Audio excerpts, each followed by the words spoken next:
Assalamualaikum warahmatullahi wabarakatuh. Alhamdulillahirabbil alamin. Qala Allah Ta'ala fi kitabihil karim. A'udzubillahi minasyaitonir rajim. Bismillahirrahmanirrahim. Laqad khalaqnal insana fi ahsani taqwim, tsumma radadnahu asfala safilin illal ladzina amanu wa amilus shalihat. Wassalatu wassalamu ala nabiyyina Muhammadin wa ala alihi wa ashabihi wa ummatihi ajmain. Sahabat sekalian, kita berada di program Jejak Langkah episode yang ke-46. Kita akan melakukan kajian kelanjutan dari kajian yang lalu terkait dengan hadis. Dalam beberapa episode ini kita akan melakukan kajian yang khusus fokus terkait dengan hadis sebagai salah satu sumber hukum di dalam Islam. Kita sudah bicara dalam 2 episode. Yang pertama terkait dengan sejarah penulisan hadis itu dibandingkan dengan Al-Quran seperti apa. Menarik ya, silahkan disimak di episode yang lalu atau 2 episode yang lalu. Nah, di episode yang kedua, persis di minggu lalu, kita melanjutkan kajian tentang hadis itu terkait dengan hierarki sumber hukum di dalam Islam. Bahwa yang pertama itu adalah Al-Quran, yang kedua adalah hadis, dan yang ketiga adalah ijtihad. Maka kita mendapatkan gambaran terkait dengan hierarkinya itu. Oke. Nah, hari ini kita akan mengambil kasus, ya, studi kasus terkait dengan peristiwa yang baru saja kita peringati, ya, sebuah peristiwa yang luar biasa, yaitu Isra dan Mi'raj. Kita memanfaatkan peringatan Hari Isra dan Mi'raj ini untuk melakukan studi banding atau studi kasus kaitannya dengan sumber-sumber informasi dari dalam hadis dan Al-Quran. Kita akan membandingkan bagaimana Isra dan Mi'raj itu bersumber dari hadis dibandingkan dengan kisah Isra Mi'raj yang bersumber dari Al-Quran. Nah, lantas kita akan mendapatkan nuansanya, gambarannya, dan apa yang harus kita lakukan, bagaimana menyikapinya. Kenapa saya selalu mengedepankan sumber-sumber dari dalam Al-Quran dibandingkan dengan hadis. Anda akan melihat di dalam kajian kali ini. Sebagaimana sering saya sampaikan bahwa informasi-informasi dari dalam Al-Quran itu memiliki kedalaman, keluasan, dan jaminan keotentikan langsung dari Allah. Sedangkan Al-Hadis itu akan berbasis, ya, bergantung pada para periwayatnya sehingga banyak versinya. Nah, kita akan memulai kajian kita dari versi Al-Quran, ya, kisah Isra Mi'raj menurut versi Al-Quran. Lantas nanti di bagian kedua kita akan melihat bagaimana versi hadisnya. Sahabat sekalian, di dalam Al-Quran ada sejumlah ayat yang mengabarkan, menginformasikan terkait dengan kisah yang sangat menakjubkan, sangat luar biasa itu. Yang secara teknis sesungguhnya sudah pernah kita bahas secara serial, ya, sampai 9 serial. Silahkan detailnya dilihat di sana. Hari ini kita akan lebih banyak menyoroti perbandingan versi yang bersumber dari Al-Quran dan bersumber dari Al-Hadis itu. Maka kita bisa memulainya dengan mengambil informasi atau rujukan dari dalam Al-Quran, yaitu surat Al-Isra ayat pertama. Allah mengabarkan, menceritakan tentang perjalanan malam dari Mekah ke Palestina itu. Allah berfirman seperti ini di dalam surat Al-Isra ayat pertama. Subhanalladzi asra bi 'abdihi lailan minal masjidil harami ilal masjidil aqsal ladzi barakna haulahu linuriyahu min ayatina innahu huwas samiul basir. Maha suci Allah yang telah memperjalankan hambanya pada suatu malam dari Masjidil Haram ke Masjidil Aqsa yang telah kami berkati sekelilingnya, agar kami perlihatkan kepadanya sebagian dari tanda-tanda kebesaran kami. Sesungguhnya Dia, Allah, adalah Maha mendengar lagi Maha mengetahui.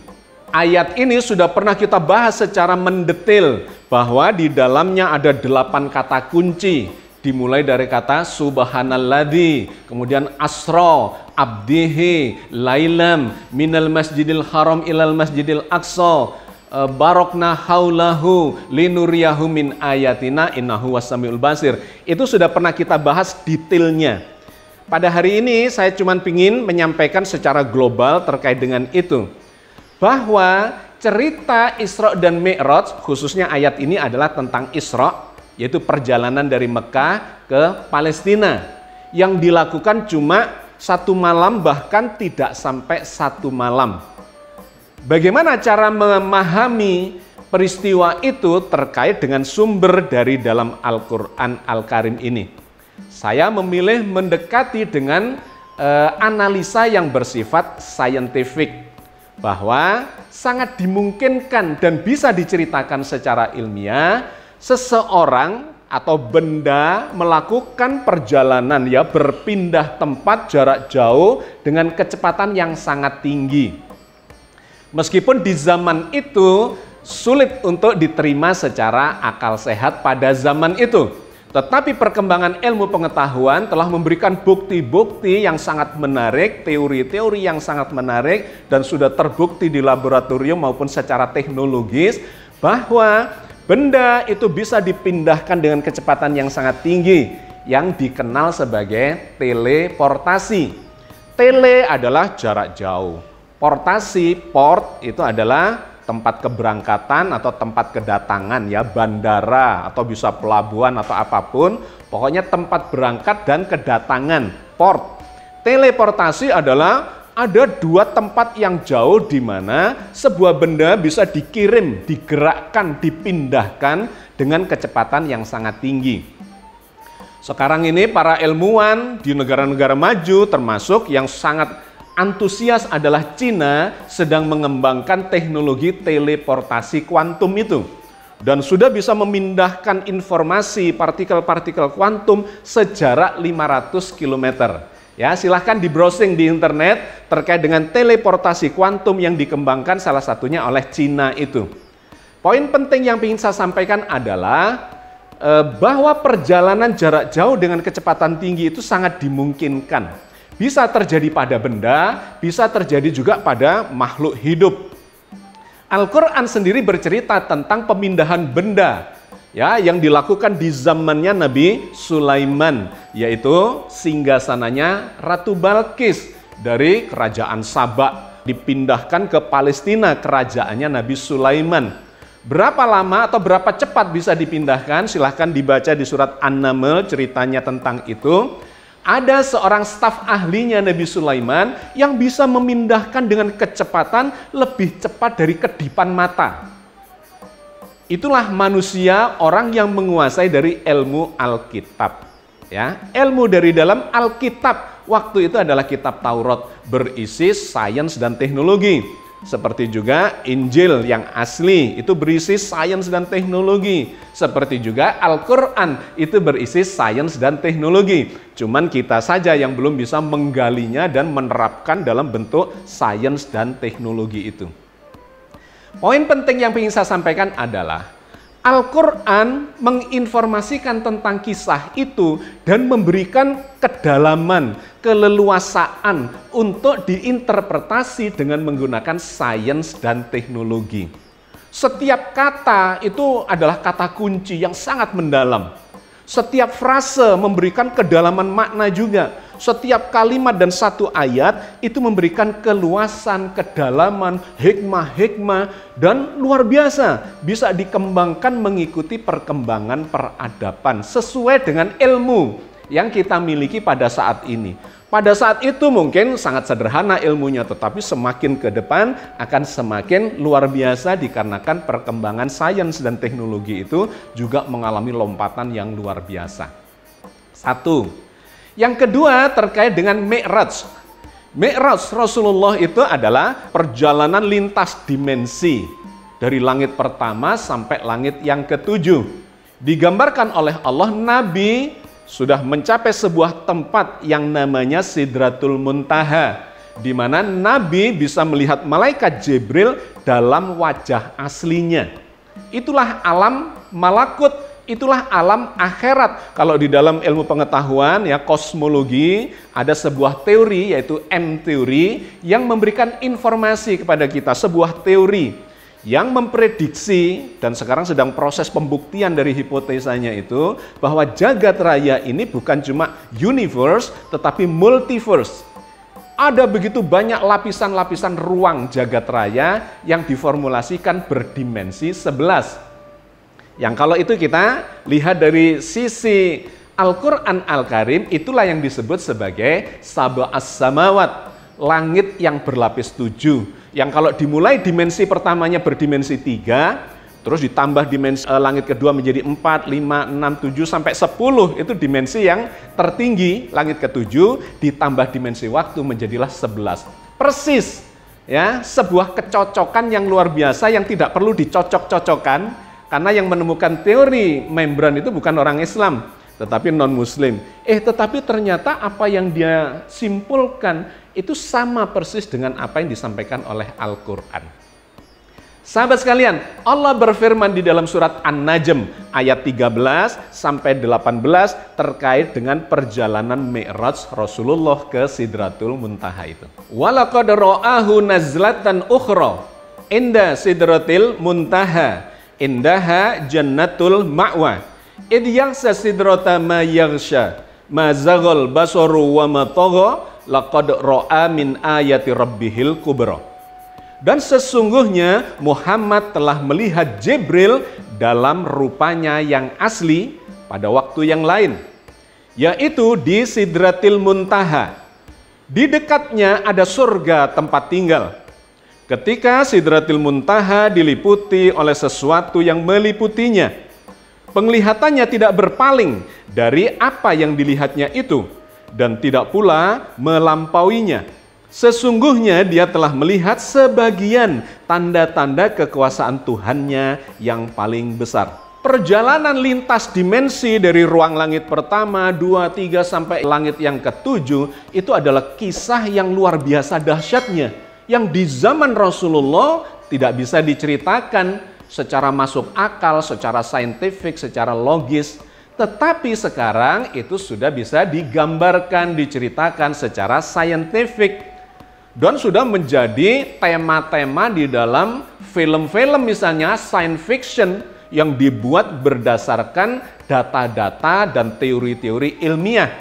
Bahwa sangat dimungkinkan memang langit itu memiliki ruang-ruang paralel, ruang yang bertingkat-tingkat secara dimensional, dan kemudian ada pintu-pintunya yang disebut sebagai portal dimensi antar ruang misalnya. Ini sudah kelaziman di era modern, di era milenial ini, ya, menjadi pembicaraan yang saintifik. Meskipun itu belum dikuasai sepenuhnya dan baru muncul di film-film, tetapi berbasis pada analisa dan data-data atau teori-teori ilmiah. Nah, yang demikian ini diceritakan, digambarkan oleh Al-Quran dengan sebuah perjalanan menuju ke suatu tempat berdimensi tinggi yang disebut sebagai Sidratul Muntaha. Saya cuma ingin menggambarkan saja kepada kawan-kawan sekalian bahwa Al-Quran itu menceritakan di dalam sebuah koridor yang ketika kita memiliki ilmunya terkait dengan ayat-ayat itu, maka kita bisa memberikan penjelasan yang sangat masuk akal, yang logis, yang rasional, dan bahkan empirik. Itulah kekhasan Al-Quran yang disebut sebagai ayat-ayat kauniyah, ayat-ayat mutasyabihat yang memiliki kedalaman luar biasa.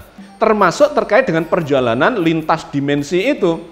Di ayat yang lain digambarkan para malaikat itu melakukan mi'raj.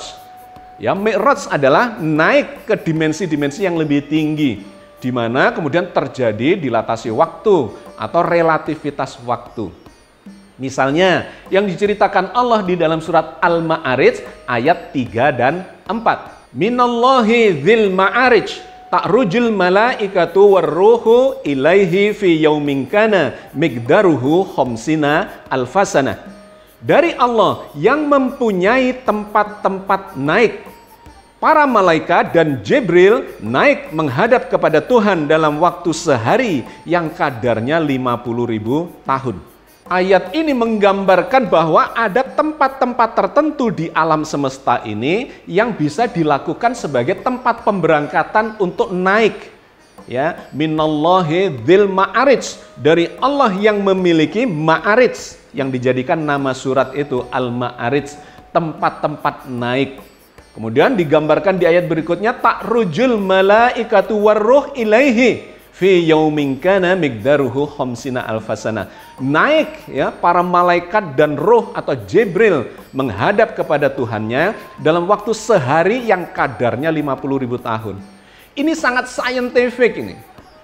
Sangat bisa dijelaskan dengan pendekatan misalnya teori modern yang disebut sebagai relativitas waktu. Di mana ketika seseorang atau sosok atau siapapun atau benda mati bahkan yang bergerak dengan kecepatan mendekati cahaya, maka waktunya akan melar, ya, akan mulur mengikuti rumusnya Einstein. T sama dengan T0 per akar 1 min V kuadrat per C kuadrat, ya. Di situ digambarkan ada kecepatan cahaya, ada kecepatan benda atau malaikat, ya, terkait dengan konteks ini. Maka akan terjadilah waktu itu mulur. Seharinya akan setara dengan 50.000 tahun. Sahabat sekalian, sekali lagi Al-Quran menunjukkan ayat-ayatnya itu memiliki kedalaman dan keluasan makna yang luar biasa, yang kemudian akan terbukti terkait dengan perkembangan sains dan teknologi. Bahwa diantaranya ketika terjadi perjalanan Mi'raj, ya, di ruang angkasa yang luas itu dengan kecepatan yang sangat tinggi, waktunya bisa mulur.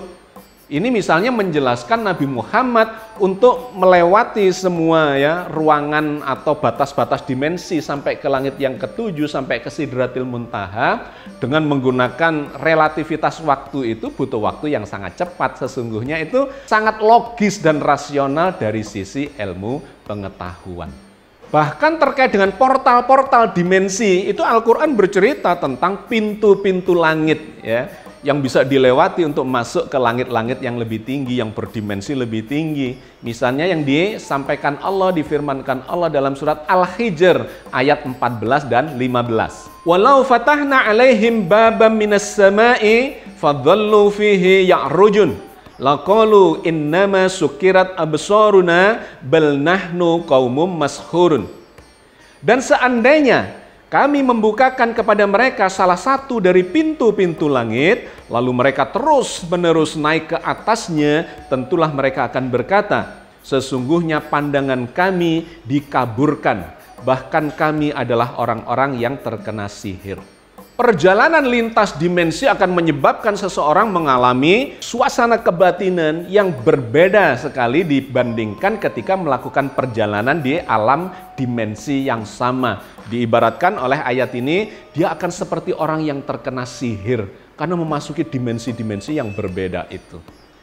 Oke, sahabat sekalian, inilah versi dari Al-Quran yang bercerita tentang Isra dan Mi'raj. Yang ketika kita kaji itu akan membutuhkan mungkin bisa berepisode-episode, ya, seperti yang sudah kita lakukan pembahasannya di 9 episode. Kita pernah coba, silahkan dicari, disimak di sana detail-detailnya. Hari ini saya ingin mengambil ini sebagai studi kasus ketika dikaitkan dengan kisah Isra Mi'raj versi hadis. Poin pentingnya, versi Al-Quran memberikan keluasan, kedalaman, dan sangat saintifik. Sehingga Al-Quran bercerita misalnya di dalam surat Luqman ayat 27. Seandainya kita ini mencoba menuliskan hikmah-hikmah yang terkandung di dalam Al-Quran, ya, kalimat-kalimat Allah itu dengan menggunakan lautan sebagai tinta, ranting-ranting pohon dipetik jadi pena, kemudian kita tuliskan hikmah yang terkandung di dalamnya, ditambah lagi dengan 7 samudra, niscaya belum habis dituliskan hikmah yang terkandung di dalam kalimat-kalimat Allah itu. Inilah kedalaman keluasan dari ayat-ayat di dalam Al-Quran Al-Karim. Ini akan berbeda dengan ketika kita mengambil rujukannya dari dalam riwayat hadis. Kenapa? Karena riwayat di dalam hadis itu bukan firman Allah. Kalimat-kalimatnya, diksinya, frasenya, kedalamannya sangat jauh dibandingkan dengan Al-Quran Al-Karim dan bergantung kepada periwayatnya, rawinya atau perawinya. Di perawi yang berbeda, kisahnya bisa berbeda. Di perawi yang berbeda lagi, dan kemudian kita kebingungan sendiri ini mana sesungguhnya yang bisa dijadikan rujukan. Oke, mari kita lihat beberapa versi kisah Isra Mi'raj berdasarkan sumber-sumber hadis itu. Yang pertama adalah kisah Isra dan Mi'raj versi Anas bin Malik. Diceritakan di dalam hadis riwayat Imam Muslim. Kita baca, hadisnya sangat panjang tetapi harus kita baca semuanya. Nanti kita akan menambahkan dengan hadis-hadis yang lain supaya kita bisa mendapatkan nuansanya dan kemudian mengambil sikap atas berbagai versi yang ada di dalam riwayat-riwayat dari hadis itu. Dari Anas bin Malik radhiyallahu anhu bahwa Rasulullah sallallahu alaihi wasallam bersabda, "Didatangkan kepadaku buruk, yaitu hewan putih yang panjang, lebih besar dari keledai dan lebih kecil dari bagol. Dia meletakkan telapak kakinya di ujung pandangannya." Maksudnya langkahnya sejauh pandangannya. "Maka saya pun menungganginya sampai tiba di Baitul Maqdis. Lalu saya mengikatnya di tempat yang digunakan untuk mengikat tunggangan para nabi. Kemudian saya masuk ke masjid dan sholat 2 rakaat. Kemudian keluar. Kemudian datang kepadaku Jibril alaihissalam dengan membawa bejana berisi khamr dan bejana berisi air susu. Aku memilih bejana yang berisi air susu. Jibril kemudian berkata, "Engkau telah memilih yang sesuai dengan fitrah." Kemudian Jibril naik bersamaku ke langit pertama. Dan Jibril meminta dibukakan pintu. Maka dikatakan kepadanya, "Siapa engkau?" Dia menjawab, "Jibril." Dikatakan lagi, "Siapa yang bersamamu?" Dia menjawab, "Muhammad." Dikatakan, "Apakah dia telah diutus?" Dia menjawab, "Dia telah diutus." Maka dibukakan bagi kami pintu langit dan saya bertemu dengan Adam. Beliau menyambutku dan mendoakan kebaikan untukku. Kemudian kami naik ke langit kedua. Lalu Jibril alaihissalam meminta dibukakan pintu. Maka dikatakan oleh penjaganya, "Siapa engkau?" Dia menjawab, "Jibril." Dikatakan lagi, "Siapa yang bersamamu?" Dia menjawab, "Muhammad." Dikatakan, "Apakah dia telah diutus?" Dia menjawab, "Dia telah diutus." Maka dibukakan bagi kami pintu langit kedua dan saya bertemu dengan Nabi Isa bin Maryam dan Yahya bin Zakaria sholawatullahi alaihima. Beliau berdua menyambutku dan mendoakan kebaikan untukku. Kemudian Jibril naik bersamaku ke langit ketiga dan Jibril minta dibukakan pintu. Maka dikatakan, "Siapa engkau?" Dia menjawab, "Jibril."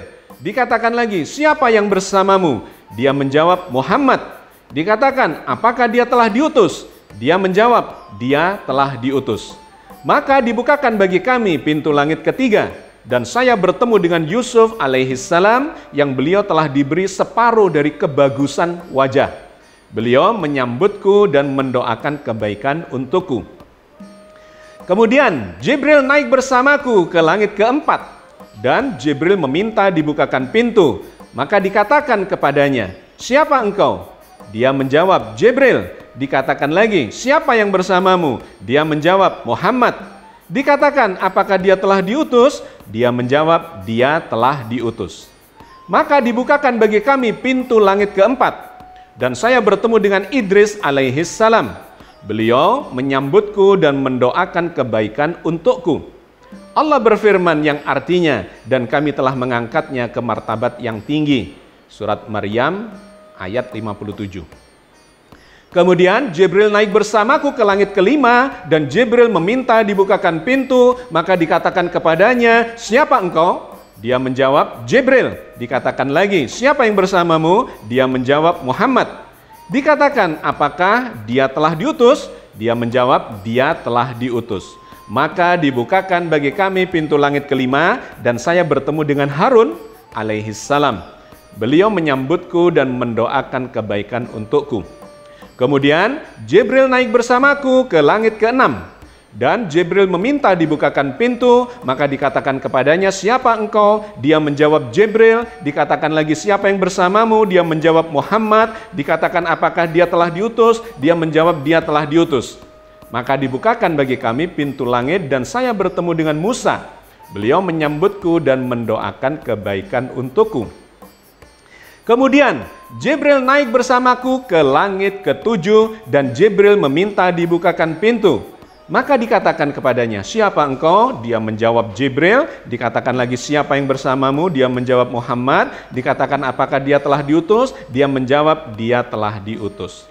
Maka dibukakan bagi kami pintu langit ke-7 dan saya bertemu dengan Ibrahim. Beliau sedang menyandarkan punggungnya ke Baitul Ma'mur. Setiap hari masuk ke Baitul Ma'mur 70.000 malaikat yang tidak kembali lagi. Kemudian Ibrahim pergi bersamaku ke Sidratul Muntaha. Ternyata daun-daunnya seperti telinga-telinga gajah dan buahnya seperti tempayan besar. Tatkala dia diliputi oleh perintah Allah, dia pun berubah sehingga tidak ada seorang pun dari makhluk Allah yang sanggup menggambarkan keindahannya. Lalu Allah mewahyukan kepadaku. Apa yang dia wahyukan? Allah mewajibkan kepadaku 50 sholat sehari semalam. Kemudian saya turun menemui Musa alaihissalam. Lalu dia bertanya, apa yang diwajibkan Tuhanmu atas umatmu? Saya menjawab, 50 sholat.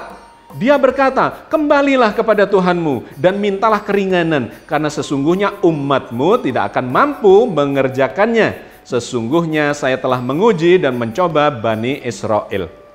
Beliau bersabda, maka saya pun kembali kepada Tuhanku seraya berkata, wahai Tuhanku, ringankanlah untuk umatku. Maka dikurangi dariku 5 sholat. Kemudian saya kembali kepada Musa dan berkata, Allah mengurangi untukku 5 sholat. Dia berkata, sesungguhnya umatmu tidak akan mampu mengerjakannya. Maka kembalilah kepada Tuhanmu dan mintalah keringanan. Maka terus menerus saya pulang balik antara Tuhanku Tabaraka wa ta'ala dan Musa alaihissalam. Sampai pada akhirnya Allah berfirman, wahai Muhammad, sesungguhnya ini adalah 5 sholat sehari semalam. Setiap sholat pahalanya 10, maka semuanya 50 sholat. Barang siapa yang meniatkan kejelekan lalu dia tidak mengerjakannya, maka tidak ditulis dosa baginya sedikit pun. Jika dia mengerjakannya, maka ditulis baginya 1 kejelekan. Kemudian saya turun sampai bertemu dengan Musa alaihissalam, seraya aku ceritakan hal ini kepadanya. Dia berkata, kembalilah kepada Tuhanmu dan mintalah keringanan. Maka saya pun berkata, sungguh saya telah kembali kepada Tuhanku sampai saya pun malu kepadanya. Hadis riwayat Muslim nomor 162. Sahabat sekalian, itulah versi Anas bin Malik terkait dengan kisah Isra dan Mi'raj yang diriwayatkan oleh Imam Muslim. Ini adalah hadis sahih. Yang menarik kemudian, Imam Muslim juga meriwayatkan hadis dari sumber yang berbeda, yaitu dari Abu Dzar Al-Ghifari. Kurang lebih sama, tetapi ternyata ada perbedaan-perbedaan yang signifikan di dalamnya. Mari kita baca kisah Isra Mi'raj dalam versi Al-Ghifari. Tidak kita baca semuanya, tetapi saya bacakan saja, saya cuplikkan saja perbedaannya. Selebihnya kurang lebih sama. Dari Abu Dzar diriwayatkan bahwa Rasulullah SAW berkata, atap rumahku terbelah ketika aku berada di Mekah, dan Jibril turun dan membuka hatiku lalu membasuhnya dengan air Zam-Zam. Dia kemudian membawa baskom emas penuh kebijaksanaan dan iman, dan setelah mengosongkannya ke dada saya, dia menutupnya. Kemudian memegang tanganku, dia naik bersamaku ke surga. Dan ketika kami tiba di surga terendah, Jibril berkata kepada penjaga surga terendah itu, bukalah. Penjaga itu bertanya, siapa yang ada di sana? Dia membalas, ini adalah Jibril, dan seterusnya, kurang lebih sama dengan versi dari Anas bin Malik. Tetapi ada tambahannya lagi, yaitu ketika Jibril dan Nabi Muhammad sampai di langit pertama, kedua, dan seterusnya. Mereka bertemu Adam di langit yang pertama. Maka berikut ini lanjutan cuplikan dari versi Abu Dzar itu. Mereka yang di sebelah kanan Adam adalah penghuni-penghuni surga, dan yang di sebelah kirinya adalah penghuni neraka. Jadi ketika dia melihat ke sisi kanannya dia tertawa, dan ketika dia melihat ke sisi kirinya dia menangis. Kemudian Jibril naik bersamaku ke langit kedua, dia meminta penjaganya untuk membuka gerbangnya dan penjaganya menjawab dengan cara yang sama seperti yang dikatakan penjaga langit terendah. Dia membukanya.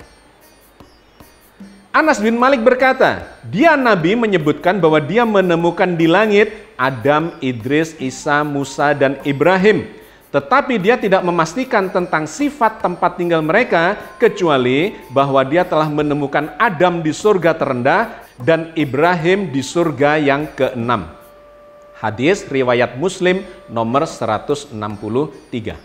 Hadis menurut versi Abu Dzar ini agak berbeda, ya, beberapa bagiannya berbeda dengan yang diriwayatkan oleh Anas bin Malik. Di antaranya adalah digambarkan di situ Nabi menggambarkan rumahnya terbelah kedatangan oleh malaikat Jibril.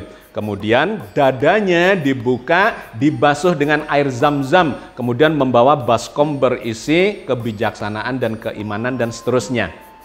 Ditambahkan lagi di situ ada kisah Nabi Adam di langit pertama yang dikerumuni oleh keturunannya. Sebagian adalah penghuni neraka, sebagian penghuni surga. Melihat ke kiri menangis karena itu adalah penghuni neraka, melihat ke kanan tertawa karena itu adalah penghuni surga. Dilanjutkan lagi, yang menarik di situ kemudian dikabarkan bertemu dengan para nabi, dan di sini lagi terjadi perbedaan. Bahwa yang di langit keenam itu bukan Musa seperti yang diriwayatkan oleh Anas bin Malik, melainkan digambarkan di situ sebagai Ibrahim.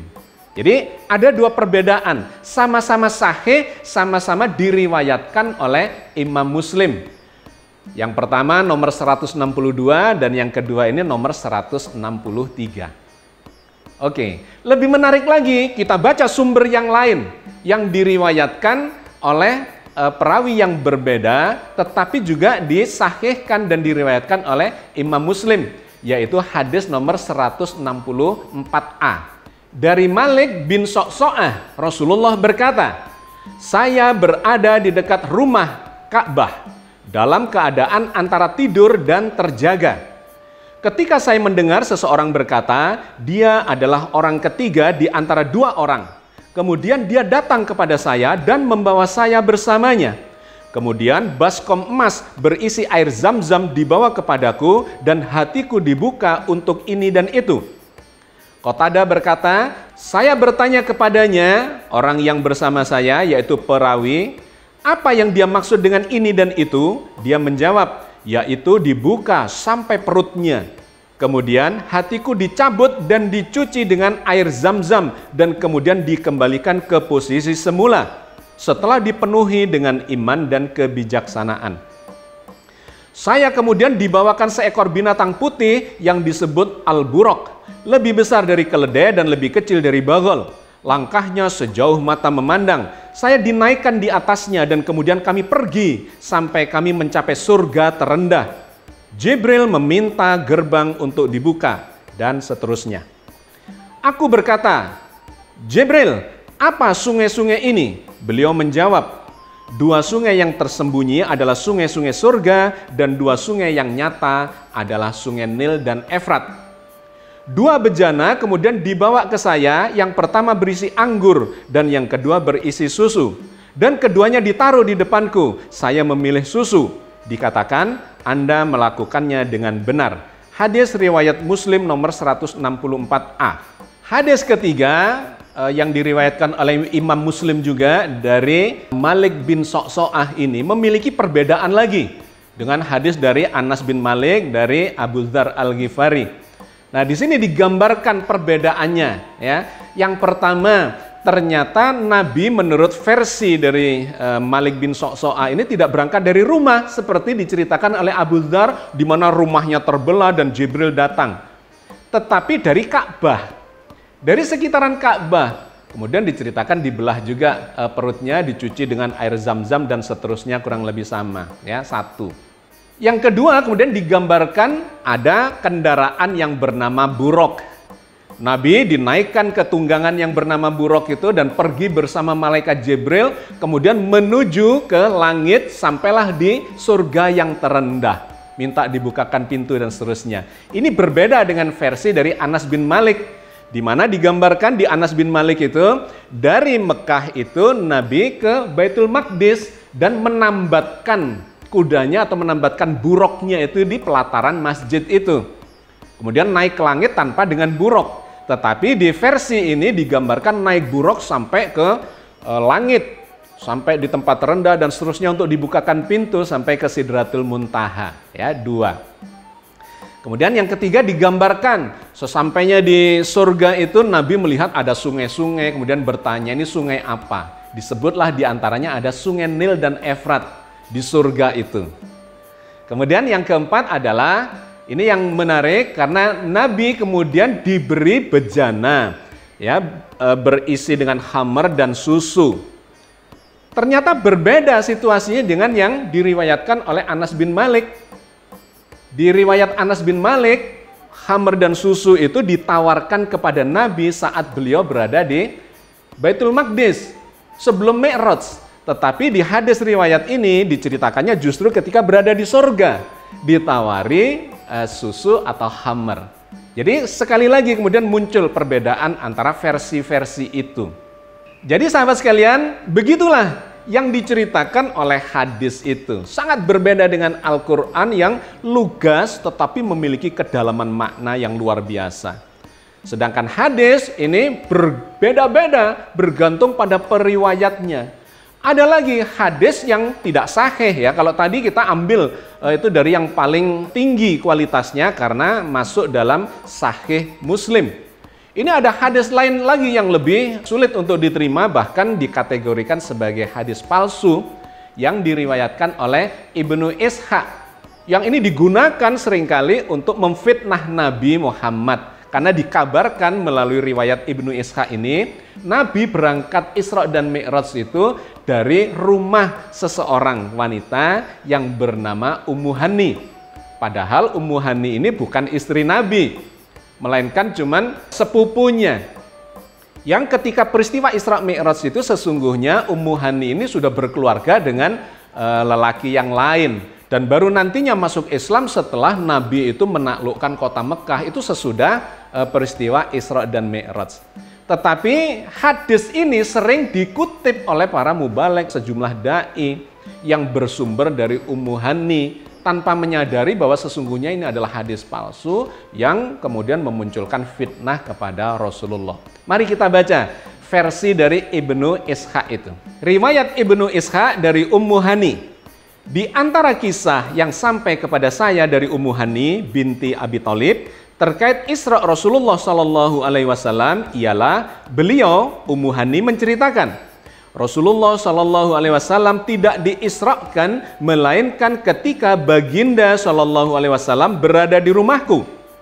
Baginda SAW tidur di sampingku pada malam itu di rumahku. Awalnya Baginda SAW sholat Isya kemudian tidur.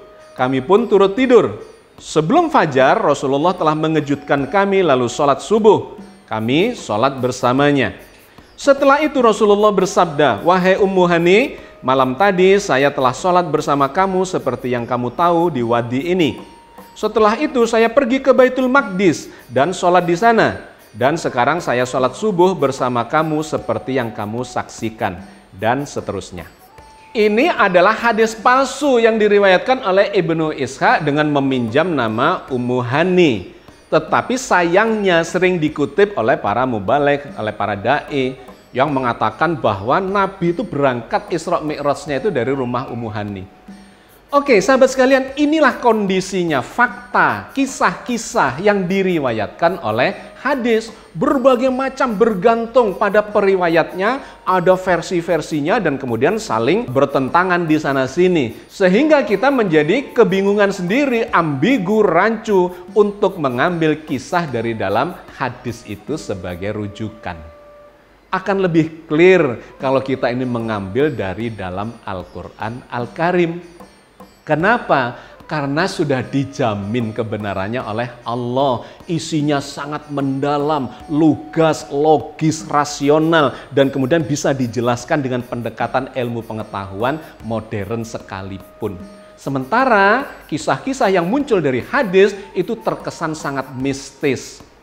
Buruk digambarkan sebagai binatang seperti kuda yang ada sayapnya. Kemudian banyak pertentangan di antara hadis-hadis menurut versi periwayatnya itu yang sudah kita bahas di bagian sebelumnya tadi itu. Maka sahabat sekalian, inilah alasannya kenapa saya itu lebih mengedepankan ayat-ayat Al-Quran untuk mendapatkan kefahaman, hikmah-hikmah dibandingkan dengan hadis. Apalagi ketika hadisnya kemudian bertentangan dengan Al-Quran. Ya pastilah kita ambil firman Allah yang sudah dijamin kebenarannya oleh Allah sendiri. Allah berfirman di dalam surat Al-Hijr ayat 9. Inna nahnu nazzalna dzikra wa inna lahu lahafizun. Sesungguhnya kamilah yang menurunkan Al-Quran dan sesungguhnya kami benar-benar memeliharanya. Bukan cuman itu, Allah juga berfirman di ayat yang berbeda yang mengatakan bahwa isi Al-Quran ini sesungguhnya adalah keterangan yang nyata di dalam dada orang-orang yang memiliki ilmu. Inilah jaminan dari dalam Al-Quran seperti disampaikan Allah dalam surat Al-Ankabut ayat 49. Bal huwa ayatum bayyinatum fis suduril ladzina utul ilm wa ma yajhadu bi ayatina illa zalimun. Sebenarnya Al-Quran itu adalah ayat-ayat yang nyata di dalam dada orang-orang yang diberi ilmu. Dan tidak ada yang mengingkari ayat-ayat kami kecuali orang-orang yang zalim. Itulah tipikal ya karakter dan jaminan dari dalam Al-Quran. Barang siapa memiliki ilmu-ilmu alat untuk menjelaskan ayat-ayat yang terkait, maka ayat itu menjadi nyata, tidak terbantahkan kebenarannya. Ketika bicara tentang jagat raya, kosmologi, astronomi, ya tentu yang bisa memahaminya adalah orang-orang yang menguasai ilmu-ilmu terkait dengan astronomi, kosmologi, dan seterusnya itu. Maka ayat-ayat terkait dengan itu bisa dijelaskan dengan sangat ilmiah, sangat saintifik, dan memuaskan akal sehat kita. Berbeda dengan ketika kita bercerita dari sumber hadis. Itu sangat rancu, sangat ambigu, dan sulit untuk dijadikan pegangan. Kecuali hadis itu sesuai ketika dibandingkan dengan Al-Quran, ya, inline. Itu oke sebagai tambahan penjelasan dari dalam Al-Quran. Nah, maka di ayat yang berbeda dalam surat Shad ayat 87-88, Allah memberikan tambahan jaminannya lagi bahwa semua informasi dari dalam Al-Quran ini Anda akan mendapatinya bukti kebenaran di masa-masa yang akan datang. In huwa illa dzikrul lil alamin wala ta'lamuna naba'ahu ba'dahin. Al-Quran ini tidak lain hanyalah peringatan bagi semesta alam. Dan sesungguhnya kamu akan mengetahui kebenaran berita Al-Quran setelah beberapa waktu lagi ke masa depan. Oke sahabat sekalian ya, saya kira sudah jelas, sudah sangat clear kajian kita kali ini membandingkan rujukan Al-Quran dan rujukan hadis untuk mendapatkan hikmah, informasi khususnya terkait dengan kasus atau peristiwa Isra dan Mi'raj itu. Hasilnya sangat berbeda. Ketika kita memahami, mempelajari, mengeksplorasi, ya, mengambil pelajaran dari dalam Al-Quran yang sangat otentik, dijamin kebenarannya, memiliki hikmah, makna-makna yang luas, bahkan saintifik, logis, rasional, empirik, dibandingkan dengan mengambil dari hadis yang bersifat mistis, ambigu, dan banyak pertentangan di antara para periwayatnya. Oke, saya kira kita cukupkan sampai di sini. Mudah-mudahan Anda mendapatkan hikmah dari kajian kita kali ini dan Allah senantiasa membimbing kita di atas jalan yang diridhoinya. Amin ya rabbal alamin. Assalamualaikum warahmatullahi wabarakatuh.